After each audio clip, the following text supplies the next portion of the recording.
Now that the rains have subsided, there's a lot of standing water around the Suncoast. ABC 7's Alex Redmond joins us now with information on how you can avoid creating a breeding ground for the type of mosquitoes that can carry the Zika virus. Alex. Thanks, Haley.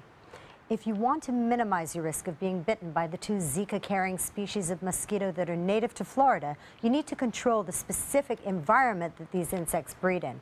So here's what you need to know.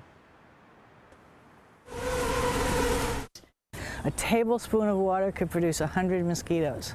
Many people don't realize they're breeding their own mosquitoes, says outreach specialist of Sarasota County Mosquito Management, Lori Tarleton. Bromeliad plants hold water in each one of these bracts, and they are mosquito condominiums. They can breed hundreds of mosquitoes. In fact, last year we counted over 600 mosquitoes in one bromeliad plant.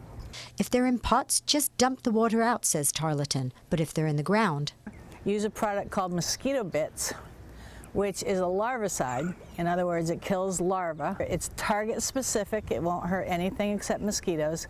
And you just shake it in like you would salt. there are many misconceptions about the way the Zika mosquitoes actually breed. And this is what you need to know if you have an environment close to you that is like this. Mosquitoes don't come from healthy ponds, lakes, and canals.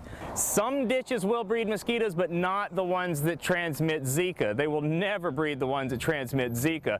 And most of the ditches like this one that have water in them all the time, as I look around, I see a lot of little fish. A lot of them are mosquito fish. They're taking care of any larvae that do get in this ditch.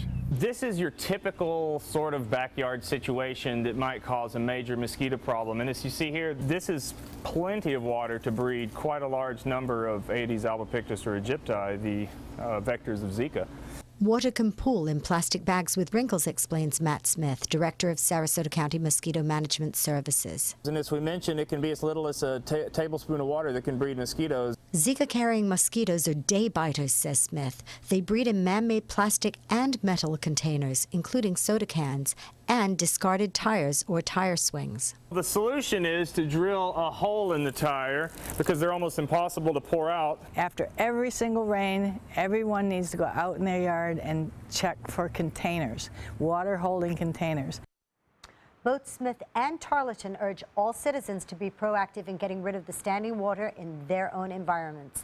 Because, adds Smith, spraying it all away is not an option.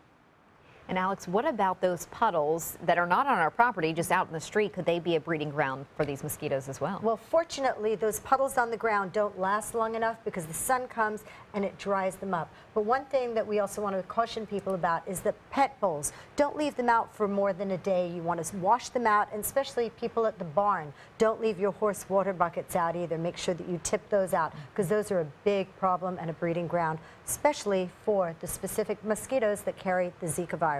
Those two right here in Florida. I've had someone come out to our condo complex, and you may be somewhere where you live like that, that in the common areas there were little things that were collecting water, so be aware of that too. And Tarleton says that people just aren't aware of their own environment because you don't see what's in your environment. So maybe take a friend with you who can say that container or that tire. Look around. All right, thank you, Alex.